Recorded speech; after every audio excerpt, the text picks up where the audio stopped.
It started with a roar. It ended in a rain of beer cans and crumpled blue sweaters. Toronto's proudest rink turned into the NHL's saddest funeral when the Panthers ripped a 6-1 Game 7 scalp from the Maple Leafs and skated off to the Eastern Conference Final. That loss wasn't just another playoff faceplant, it cemented an 8th straight miss in win-or-die games, a statistical black hole with odds somewhere around 1 in 345. Fans hurled jerseys, broadcasters called the effort gutless, and Craig Berube admitted the collapse was all between the ears. But tonight's pain didn't materialize out of nowhere. It's the final brick in a decade-long wall of chokes, stalls, and nightmares. So let's rewind, because to understand the depth of this meltdown, you have to travel the whole road of heartbreak first. Stick around, because the end of this story might be the beginning of a franchise-shaking summer.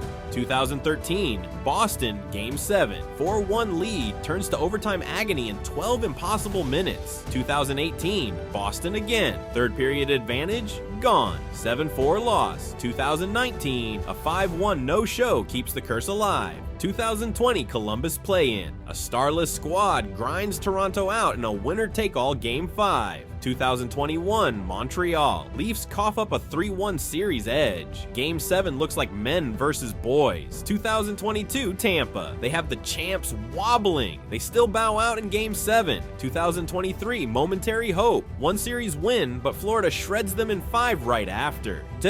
2024 Boston, because of course. Double overtime heart stab.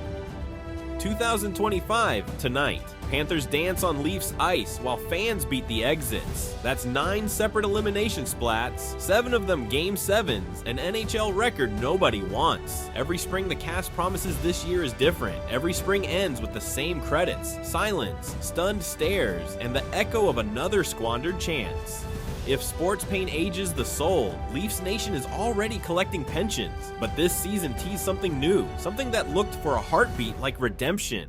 Toronto opened round 2 like a team possessed. Speed through neutral ice, tape-to-tape finesse, a 2-0 stranglehold on Florida that had pundits penciling them into the conference final. Then came Game 3, and the first hairline crack. Up late in the third, one unlucky deflection. Overtime, loss. Suddenly the swagger vanished. Game 4 in Sunrise felt like a hangover on rubber legs. Florida tied the series, momentum roaring in red and teal. Game 5 back in Toronto should have been a reset.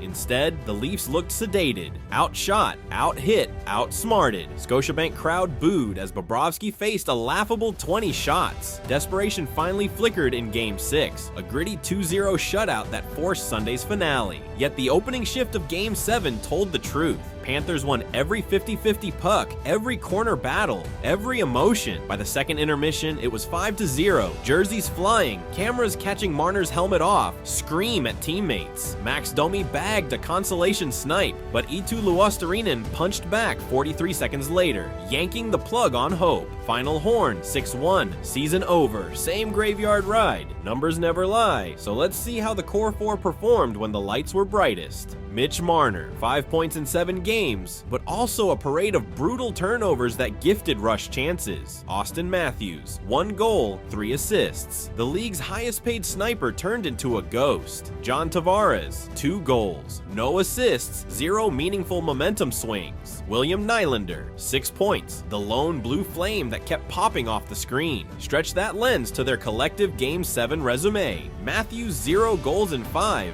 Marner 0 goals in 5, Tavares 1 in 3, Nylander a humble 2 in 5. 8 straight elimination losses as a group. From a cap perspective, that's 40+ million melting into thin air when pressure spikes. Digging deeper, Toronto entered Game 5 of the series ranked last among remaining playoff teams in 5-on-5 expected goals per 60. Their high danger scoring chance share has drifted to 19th league-wide since 2024. The skill isn't generating the guts area looks that win tight games. And if the stars weren't shining, could the bench boss light a fire? Not even close.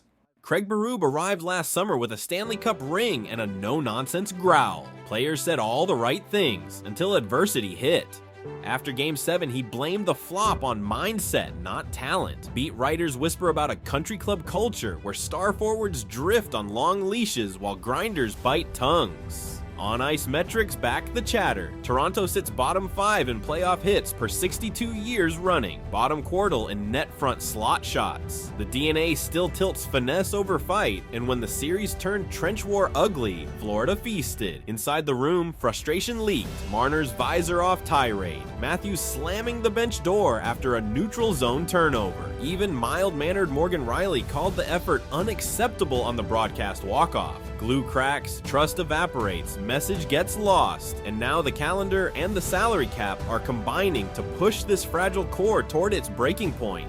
July 1st looms like a guillotine. Mitch Marner and John Tavares can both bolt for nothing. Front office sources say extension talks cooled months ago. Marner's camp wants market top dollars. Leafs brass wants playoff receipts first. Add in Matthew Knees' RFA raise and a stagnant cap, and the math spins nightmares. Oh, and Brendan Shanahan's own contract is up, which means the architect may not even be holding the blueprints in July. League execs already pencil suitors. Detroit craving a local hero in Marner, Philadelphia waiving cap space, Anaheim craving marquee names for a new arena. If Tavares wants a final multi-year deal, he'll need to slash dollars or pack boxes. And if the Leafs choose to keep both, say goodbye to goaltending upgrades, depth scoring, or any fresh grit up front. So the front office is cornered, the roster is top heavy, and the ticket-buying faithful have finally snapped. Watch the third period footage. 2 jerseys spiraling onto the ice, security hauling out a fan who chucked a beer at the bench, rows emptying long before handshake time. On X, the hashtag number sign blow it up trended within 10 minutes. Sports talk lines melted with callers demanding everything from a Marner for Picks blockbuster to a Shanahan resignation. Columnists wrote obituaries titled "Leafs core is out of excuses." There's trauma fatigue here. 2013 planted the seed, each reprise watered it, and 2025 finally burst the dam. Maple Leafs fandom, once defined by unconditional love, now buzzes with ultimatums. Change the DNA or lose the crowd. A season ticket holder interviewed outside Gate 5 put it brutally. "I've spent 10 grand a year to watch Deja Vu. I'm not paying for reruns anymore." The camera cut to his kid crying into a foam finger. But why does the same script keep repeating? The answer lives in a vicious mental loop.